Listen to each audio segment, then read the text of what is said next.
Pambihirang buhay naman to. Magsasaing walang bigas. Walang gas. Ang ulam laging sardinas. Samahan mo pa ng mister na ayaw tumigil.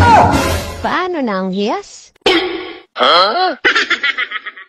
Paano naman titigas? Iyang hiyas mo walang hugas.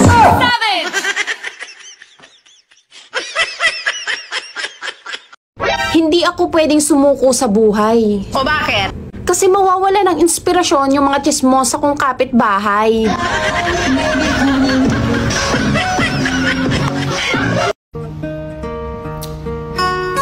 Kapag ang isang tao ay nagmahal, di na ako bibili.